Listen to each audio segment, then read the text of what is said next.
So hello everyone, আজ আমি তোমাদের যে টপিকটা নিয়ে আলোচনা করব সেই টপিকটা হলো কি না, তোমাদের যে ক্লাস 11-এ জৈব যৌগের মৌলিক ধারণা ও বিশ্লেষণের যে টপিক রয়েছে সেই টপিকটা নিয়ে আলোচনা আমি করব।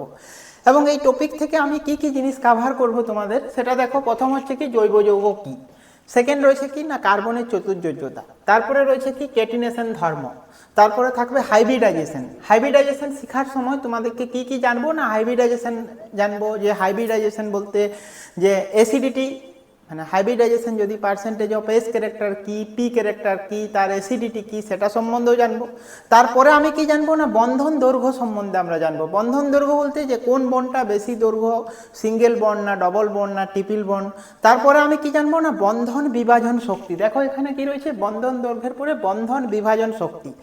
বন্ধন বিভাজন শক্তি বলতে কি না একটা বন্ড ব্রেক করার জন্য যে পরিমাণ এনার্জি লাগে সেটাই হচ্ছে কি না বন্ধন বিভাজন শক্তি। তারপরে কি রয়েছে না সিগমা বন্ড পাই বন্ড। কখন সিগমা বন্ড ফরমেশন হয়, যখন পাই টু পাই ওভার পাই বন্ড কখন ফরমেশন হয়, যখন হেড টু হেড ওভারল্যাপ হয় দুটো লোবের মধ্যে তখন সেটা সিগমা বন্ড হয়, যখন পার্সিয়ালি ওভারল্যাপ হয় তখন সেটা পাই বন্ড হয়। তারপরে কি রয়েছে না জৈব অণুর গঠন সংকেত, মানে সেটা কিভাবে যে যে অণুগুলো লেখা হয় যে সেটা মানে সেটা কিভাবে লিখবে, সহজ ফর্মুলা না ত্রিমাত্রিক ডাইমেনশনাল মডেল, সেই মডেলগুলো সম্বন্ধে আলোচনা করব। তারপরে আসবো কি না সম্পৃক্ত যৌগ অসম্পৃক্ত যৌগ, মানে স্যাচুরেটেড হাইড্রোকার্বন আর আনস্যাচুরেটেড হাইড্রোকার্বন সম্বন্ধে ডিসকাস করব। তারপরে আসছে কি না জৈব যৌগের গ্রুপ এবং সমগণীয়, যেগুলো যে primary hydrogen 1 degree hydrogen, 2 degree hydrogen, 3 degree hydrogen, কিন্তু 4 ডিগ্রি হাইড্রোজেনের অস্তিত্ব থাকে না। আবার সেই রকমভাবে কার্বন যদি দেখো primary carbon, secondary, tertiary, quaternary carbon সেটা হয়। এরপরে আসছে কি না এর রিলেটেড যে অল টাইপ কোশ্চেন রয়েছে সেই টাইপ অফ কোশ্চেনগুলো নিয়ে আমি আলোচনা করব। এটাই হচ্ছে আমাদের টোটাল টপিকের পার্ট রয়েছে। তো চলো শুরু করা যাক। এখানে যদি আমরা প্রথমে আসি কি না জৈব যৌগ। জৈব যৌগ বলতে কি না প্রথম হচ্ছে জৈব যৌগ কাকে বলবে না, জীবের অঙ্গ থেকেই প্রাপ্ত যৌগে মূলত কি কার্বন, হাইড্রোজেন, কখনো নাইট্রোজেন এবং ফসফরাস থাকে। এবং যেহেতু এগুলো জীবের দেহে পাওয়া যায় তাই এদেরকে কি বলা হয় না জৈব যৌগ। কেটিনেশন প্রপার্টি হচ্ছে যে কেটিনেশন কাকে বলে না কার্বন কন্টেনিং যে কম্পাউন্ডগুলো হয়, ধরো কার্বনের সাথে আর একটা কার্বন জুড়ছে, কিভাবে বলবে না মনে করো CH3 CH2 CH2 CH2 CH3 বা আরও লং চেইন যদি প্রস্তুত হয়, তাহলে সেই একটা কার্বনের সাথে আর একটা কার্বনের যে বন্ধন যুক্ত হচ্ছে সেই যুক্ত হওয়ার যে প্রপার্টি ধর্ম, সেই ধর্মটাকে বলা হয় কি না কেটিনেশন ধর্ম। কেটিনেশন ধর্ম কি কেন হয়, তার কারণ হচ্ছে কি না এক নম্বর হচ্ছে কার্বনের আকার ছোট, মনে রাখবে কার্বনের যে সাইজ সেটা কি ছোট থাকে। তারপরে কি রয়েছে না কার্বনের কার্বন কার্বন যে বন্ধন হয় সেই বন্ধনটা খুব কি শক্তিশালী হয় first. Second carbon carbon bond শক্তিশালী। থার্ড কি রয়েছে বিভিন্ন দৈর্ঘ্যের এরা সরল শৃঙ্খল গঠন করতে পারে বা শাখা বলয় গঠন করতে পারে, তাই কার্বন পরমাণু কেটিনেশন ধর্ম দেখা যায়। দেখো তোমাদের এক্সামে আসতে পারে কার্বন ছাড়া আর কোন মৌলের মধ্যে কেটিনেশন ধর্ম দেখা যায়। হ্যাঁ, সিলিকনেও দেখা যায় কেটিনেশন ধর্ম, ফসফরাসও দেখা যায় কেটিনেশন ধর্ম, বা সালফারের মধ্যেও দেখা যায় কি না কেটিনেশন ধর্ম দেখা যায়। এরপরে আসবো কি আমরা না কার্বনের চতুর্যোজ্যতা। কার্বনের চতুর্যোজ্যতা বলতে কি বলবো না যখন তোমার কাছে যে কার্বন থাকে সেই কার্বনের যে ভ্যালেন্সি হয় সেটা কি রয়েছে না কার্বন C6, কার্বনের যে অ্যাটমিক নাম্বার সেটা রয়েছে 6। তাহলে সেই 6 যখন হয় তাকে যদি হাইব্রিডাইজেশন দেখো, দেখো এস অরবিটালে ম্যাক্সিমাম দুটো ইলেকট্রন থাকে, 2s2 রয়েছে, 2px, p অরবিটালে টোটাল কতগুলো ইলেকট্রন থাকে না ছোটা ইলেকট্রন থাকে। সেই রকম ভাবে যদি এখানে দেখো, দেখো p অরবিটালে কি কি লোব px, py, pz হয়। তো এখানে দেখো যে যখন গ্রাউন্ড স্টেট ফরমেশনে থাকে তখন এইভাবে লোবগুলো থাকে, কিন্তু যখন এক্সাইটেড স্টেট হয়ে যায় সেই এই যে একটা সিঙ্গেল ইলেকট্রন, সেই সিঙ্গেল ইলেকট্রন এখানে ট্রান্সফার হয়ে যায়। ট্রান্সফার হয়ে গেলে কি না কার্বনের যোজ্যতা তখন কি হয়ে যায় 4। এই জন্য কার্বনের কি যে 4টা আনপেয়ার্ড ইলেকট্রন রয়েছে, আর সেই 4টা আনপেয়ার্ড ইলেকট্রন থাকার জন্যই একে চতুর্যোজ্যতা কার্বনের ধর্ম দেখা যায়। আর চতুর্যোজ্যতা বলতে কি এই জন্য মনে করো তুমি একটা মিথেনের স্ট্রাকচার দেখো, এখানে লেখা রয়েছে CH8 CH4 এর স্ট্রাকচার, আর যার বন্ড অ্যাঙ্গেল কত রয়েছে না 09 ডিগ্রি 28 মিনিট। তার মানে কি রয়েছে এটা, এটা হচ্ছে কি না কার্বনের যে চতুর্যোজ্যতা রয়েছে তার এখানে ধারণা সম্বন্ধে আমরা একটা আলোচনা করলাম। এরপরে যে পার্ট রয়েছে সেই পার্ট কি থাকবে না, দেখো আমাদের হাইব্রিডাইজেশন। হাইব্রিডাইজেশন বলতে কি বোঝা যায়? হাইব্রিডাইজেশনের যে বাংলা মানে কি না সংকরায়ন। তো হাইব্রিডাইজেশন একটা এমনই পার্ট যে পার্ট থেকে প্রত্যেকটি বছরেই নিটে বলো বা WBJEতে বলো যে কোনো জায়গায় মানে অর্গানিকের সব থেকে যে বেসিক যে আসবে সেটাই হচ্ছে হাইব্রিডাইজেশন। আর এই হাইব্রিডাইজেশনটাকে তোমরা ভালোভাবে যদি শিখে যাও, তোমরা অর্গানিক কেমিস্ট্রিতে কোনো জায়গায় তোমরা কোনোভাবেই হাইব্রিডাইজেশন নিয়ে বা তার রিলেটেড যে কোশ্চেন আসবে আটকাবে না। তো কিভাবে আমরা করব, তো এখানে আমি কিছু জিনিস ডিসকাস করছি মনে রাখার সুবিধার জন্য। প্রথম কি ডিসকাস করব তোমাদের না, মনে রাখবে যদি সিঙ্গেল বন্ড থাকে তাহলে বলা হয় এন, যদি ডবল বন্ড থাকে তখন বলা হয় ইন, এবং ট্রিপল বন্ড থাকে যদি তখন বলা হয় কি না আইন। তাহলে এন ইন আইন মনে রাখবে। আর একটা জিনিস মনে রাখার চেষ্টা করবে, যদি একটা কার্বন থাকে তখন বলা হয় মিথ, মিথ। দুটো কার্বন যদি থাকে তখন বলা হয় ইথ, তিনটে কার্বন হলে প্রোপ, প্রোপ, চারটা কার্বন হলে হবে বিউট, বিউট, আর পাঁচটা কার্বন হলে হবে পেন্ট, পেন্ট। এইভাবে ছটা কার্বন যদি হয় হেক্স, সাতটা কার্বন হলে হেপ্ট, আটটা কার্বন হলে অক, নটা কার্বন হলে নন, আর 10টা কার্বন হলে কি ডেকেন। তো এইভাবে কার্বনের সিরিজ মনে রাখবে। দেখো আমি কেন এইটা মনে রাখতে বলছি তোমাদের, তার কারণ হচ্ছে তোমাকে যদি মিথেন বলা হয় তাহলে মিথেনের স্ট্রাকচার তুমি কিভাবে লিখবে, হাইব্রিডাইজেশন দিতে গেলে তার স্ট্রাকচারের ধারণা জানতে হবে। আর সেই স্ট্রাকচারটা তুমি কিভাবে আঁকবে না, দেখো মিথ রয়েছে, একটা কার্বন থাকবে, এবং কি রয়েছে মিথেন এন থাকবে, মানে সিঙ্গেল বন্ড থাকবে, সিঙ্গেল বন্ড থাকবে বলছি না। তাহলে কি থাকবে দেখো, এখানে মিথেন বলেছি তার মানে কি সি থাকবে এবং এইচ, এইচ, এইচ। তোমরা জানোই কার্বনের 4টা হাত, কারণ চতুর্যোজ্যতা বলা হয়েছে। তাহলে এই যে স্ট্রাকচারটা হয়েছে CH4, কারণ একটা কার্বনের জন্য হলো মিথ আর সিঙ্গেল বন্ডের জন্য এন, এর জন্য এটাকে কি বলা হচ্ছে, একটা কার্বনের জন্য মিথ আর সিঙ্গেল বন্ডের জন্য এন, এর জন্য এর নাম কি না মিথেন। বোঝা গেছে? দেখো এইভাবে যদি তুমি ইথেন লিখো তাহলে ইথেন বলতে কি না দুটো কার্বন, দুটো কার্বন কিভাবে না একটা কার্বন লিখলে আর একটা কার্বন লিখলে, এখানে এখানে একটা বন্ড দিলে তাহলে এখানে হাইড্রোজেন, এখানে হাইড্রোজেন। এটাকে যদি তুমি ফিল আপ করো কার্বনের 4টা হাত দিয়ে তখন দেখতে পাবে তুমি এখানে কি না এটা, এখানে কি রয়েছে দুটো কার্বন রয়েছে, দুটো কার্বনের জন্য ইথ আর সিঙ্গেল বন্ডের জন্য এন, এর জন্য এর নাম কি না ইথেন, ইথেন, ইথেন। তো মিথেন আর ইথেন বুঝতে পারলে? তো এইভাবেই যদি কার্বনের সংখ্যা বাড়াতে থাকো, methane, ethane, propane, butane, pentane, hexane, heptane, decane, তো তুমি যত বড়ই সিরিজ লিখে যাও সেটা তুমি প্রত্যেকটাই সিঙ্গেল বন্ড যদি থাকে তখন তার শুধুমাত্র মিথ, ইথ, প্রোপ, বিউটেই হবে এবং সিঙ্গেল বন্ড মানে এন হবে। এরপরে যে পার্ট আসবো সেটা কি না ডবল বন্ডের। তো ডবল বন্ড তোমার কাছে মনে করো আছে, ডবল বন্ড, ডবল বন্ড মানে আমি কি বললাম না ইন, ডবল বন্ড মানে ইন। তাহলে ইন কি কিভাবে লিখবে দেখো, তোমার কাছে যদি তোমার কাছে একটা সি ডবল বন্ড, সি সব থেকে লোয়েস্ট, ইন দেখো হাইড্রোজেন, হাইড্রোজেন, হাইড্রোজেন। তো আমি কি বলেছি তোমাকে যে একটা কার্বন যদি তোমার কাছে থাকে তাহলে কি হবে সেটা মিথ, আর দুটো কার্বন মানে কি হবে না ইথ, টু কার্বন তার মানে কি না ইথ হচ্ছে ইথ। আর ডবল বন্ড যদি থাকে, ডবল বন্ড, ডবল বন্ড মানে কি হচ্ছে না বন্ধন মানে হচ্ছে ইন, ইন। তাহলে এর নাম কি না ইথ, ইথ প্লাস ইন, ইন তার মানে ইথিন, ইথিন, বা এর কমার্শিয়াল নাম হচ্ছে কি না ইথিলিন। এটাকেই বলা হয় কি না ইথিলিন, ইথিলিন। দেখো হচ্ছে এখানে একটা কার্বন, এখানে দুটো কার্বন, তাহলে দুটো কার্বন থাকছে, ডবল বন্ড থাকছে, এর জন্য এটা ইথিলিন বলা হয়েছে। কনফিউজ হও না। যদি তোমার কাছে সি সিঙ্গেল বন্ড সি এটা বললাম, এটার নাম হচ্ছে ইথিন, আর এটার নাম হচ্ছে ইথেন,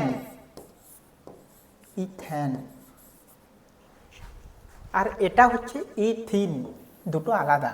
কারণ ইন হচ্ছে এই জন্য ডবল বন্ড, এন হচ্ছে মানে সিঙ্গেল বন্ড, বাকি কিন্তু কার্বনগুলো সেম আছে। সিমিলারলি আমি যদি ট্রিপল বন্ড দেখি তখন কি হবে না, তোমার কাছে যদি ট্রিপল বন্ড থাকে, ট্রিপল বন্ড থাকে, ট্রিপল বন্ড হলে কি বললাম না আইন বলা হয়, আইন এর সাফিক্সে অ্যাড হবে। তো আইন বলতে মনে করো তোমার কাছে সি ট্রিপল বন্ড সি রয়েছে, এখানে হাইড্রোজেন, কারণ চারটি চতুর্যোজ্যতা ফিল আপ করতে হবে এখানে, তো দুটো কার্বন মানে ইথ, আর ট্রিপল বন্ড আছে তার মানে আইন,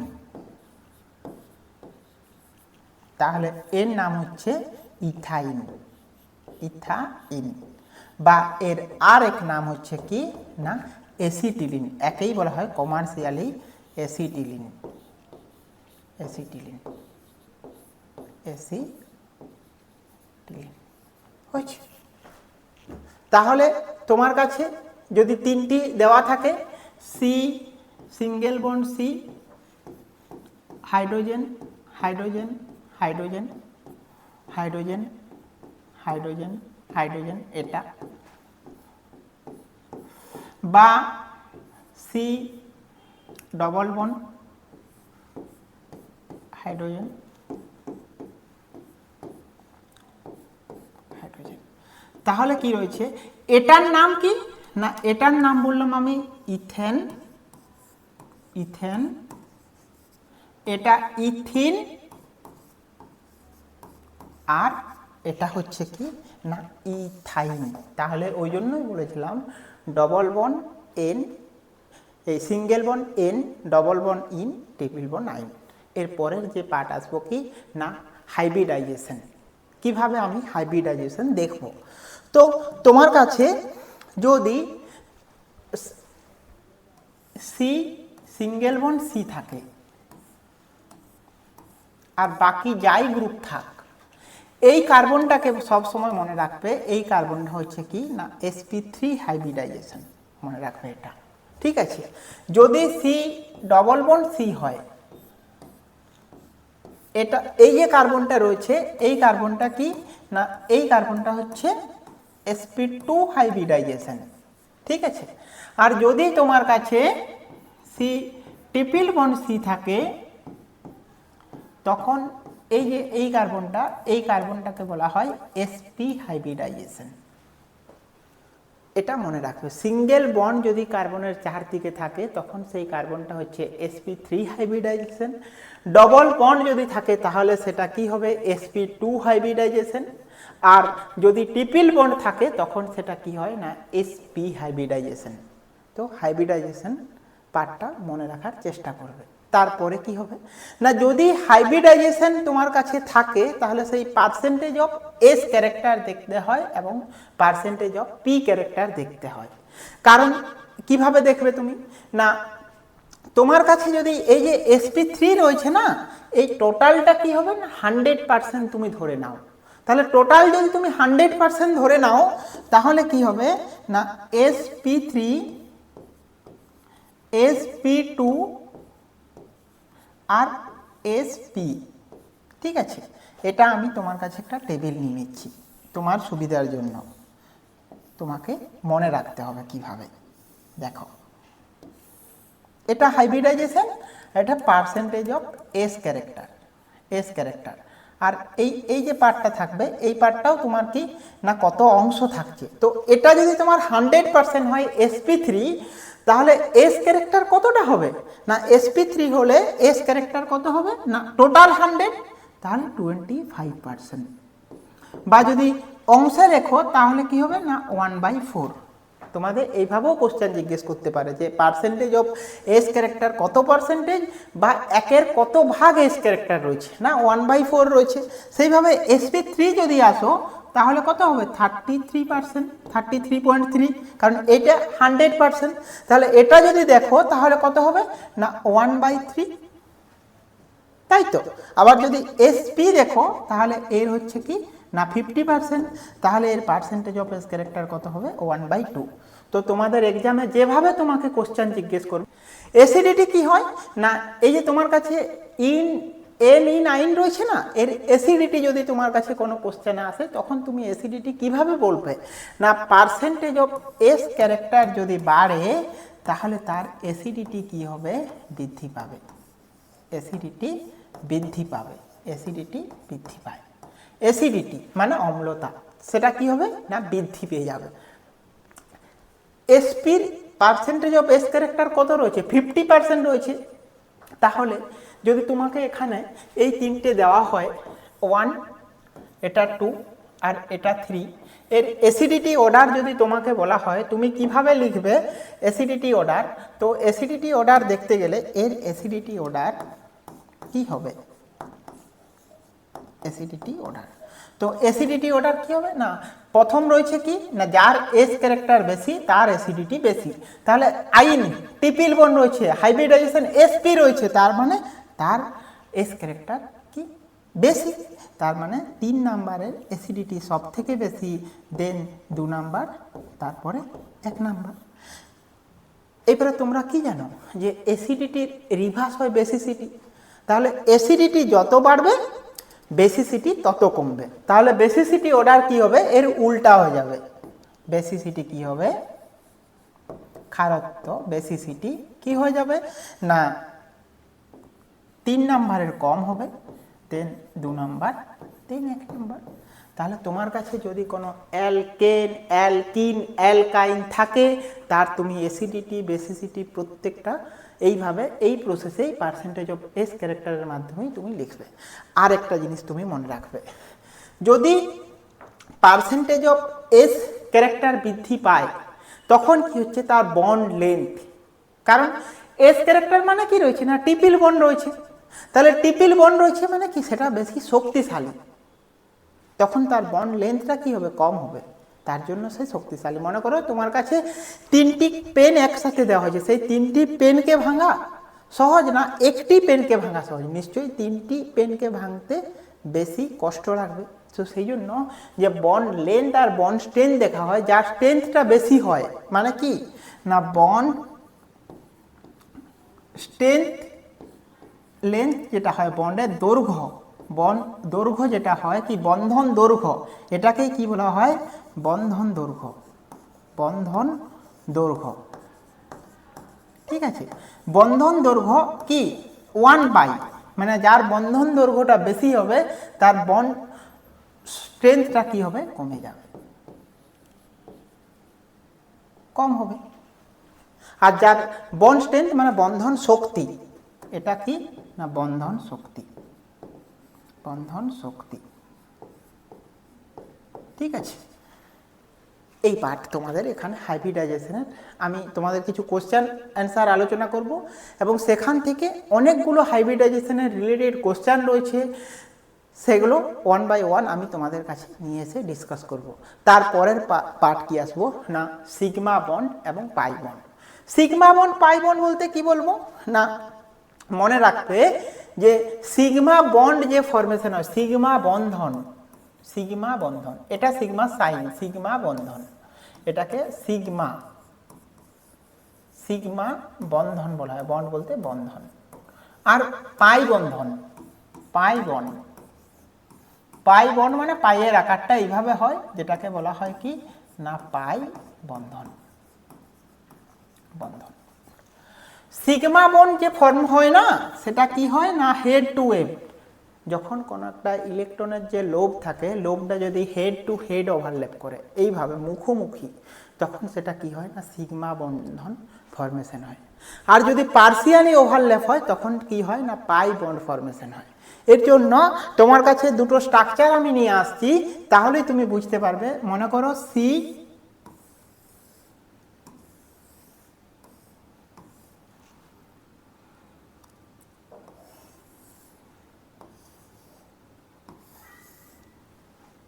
দেখো এই স্ট্রাকচারটার থেকে তুমি অনেক কিছু ক্লিয়ার আইডিয়া পাবে।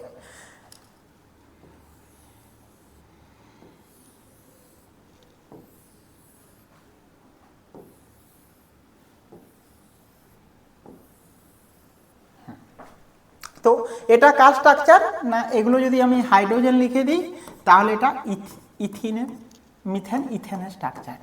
তাহলে এই যে তুমি ইথেনের স্ট্রাকচার দেখছো, দেখো এই স্ট্রাকচারটা ভালো করে, এই স্ট্রাকচারটা কোন পার্টটা সিগমা বন্ড আর কোন পার্টটা সিগমা বন্ড হচ্ছে, কারণ হেড টু হেড ওভারল্যাপ হয়েছে। তাহলে হেড টু হেড ওভারল্যাপ হওয়ার জন্য এখানে কি একটা করে দুটো ইলেকট্রন, একটা ইলেকট্রন, এখানে ইলেকট্রন, এখানে ইলেকট্রন, এখানে সেম ইলেকট্রনগুলো থাকছে।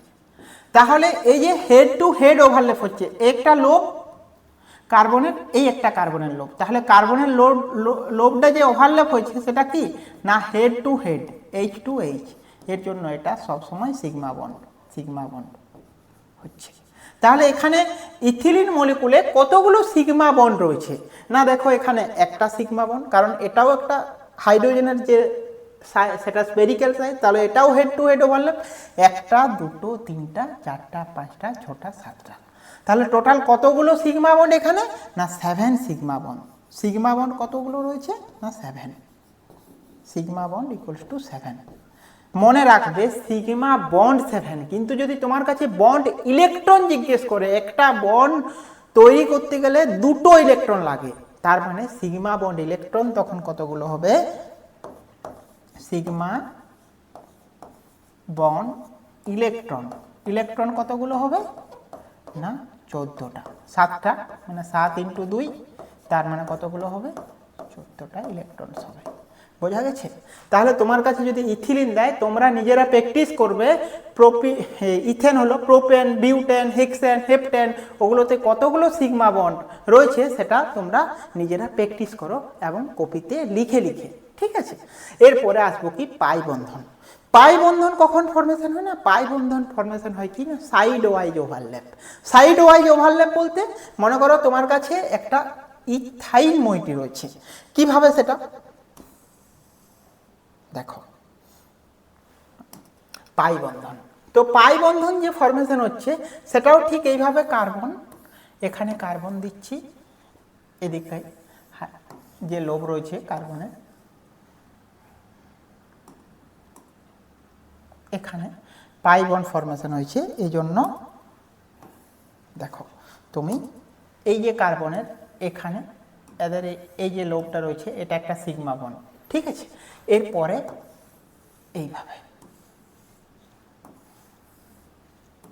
এইভাবে আসবো,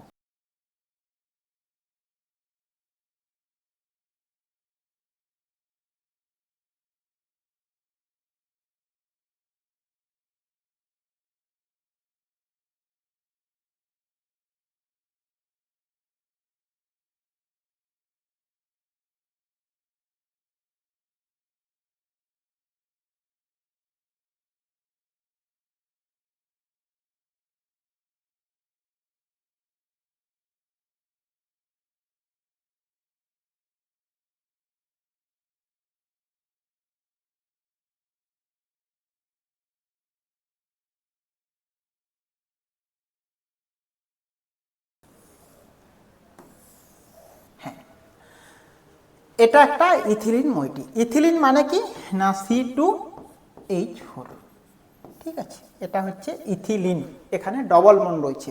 তাহলে এই যে প্রথম যে বন্ডটা রয়েছে না, একটা যদি বন্ড থাকে তখন সেটা সবসময় কি হয় না সিগমা বন্ড।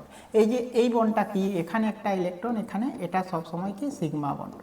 আর এই যে দুটো লোব মানে PX PY যে দুটো লোব পার্সিয়ালি ওভারল্যাপ হচ্ছে, এই যে এই পার্টটা না এটা পার্সিয়ালি ওভারল্যাপ হয়, এই পার্টটা এরা পাশাপাশি পার্সিয়ালি ওভারল্যাপ হয়। আর এই পার্সিয়ালি ওভারল্যাপ হওয়ার জন্য এই জায়গাটা পাই বন্ড হয়। বাকি কি রয়েছে না, এখানেও দুটো ইলেকট্রন, মানে এটাও head to head sigma bond, এটাও হচ্ছে কি সিগমা বন্ড, এখানেও সিগমা বন্ড, এখানেও সিগমা বন্ড। তাহলে সিগমা বন্ড কতগুলো, একটা দুটো তিনটা চারটা পাঁচটা। তাহলে তোমার সিগমা বন্ড কতগুলো হবে এখানে না, সিগমা বন্ড যেগুলো রয়েছে কি দেখো, এখানে দুটো, এখানে দুটো চারটা, এখানে একটা পাঁচটা, তাহলে সিগমা বন্ড যে রয়েছে, সিগমা বন্ড কতগুলো না পাঁচটা রয়েছে। আর পাই বন্ড কি রয়েছে না পাই বন্ড রয়েছে একটা, পাই বন্ড, পাই বন্ড কি আছে না একটা। তাহলে সিগমা বন্ড ইলেকট্রন কতগুলো হবে, 5 দুগুণে 10টা হবে। আর পাই বন্ড ইলেকট্রন মানে সে এইভাবে তোমাদের কোনো পার্ট কি করা হয় না সিগমা বন্ধন ইলেকট্রন, পাই বন্ধন ইলেকট্রন দেখা হয়। তো এটা হচ্ছে কি না ইথিনের স্ট্রাকচার, এটা হচ্ছে কি না ইথিনের স্ট্রাকচার। ইথিনের স্ট্রাকচার বলতে এটা কি না যেটাকেই বলা হয় কি না ইথিলিন। তাহলে ইথিলিন মইটিতে কতগুলো সিগমা বন্ড রয়েছে, কতগুলো পাই বন্ড রয়েছে সেটা আমরা দেখলাম, বা কতগুলো সিগমা বন্ড ইলেকট্রন রয়েছে বা কতগুলো পাই বন্ড ইলেকট্রন রয়েছে সেটা আমরা দেখলাম।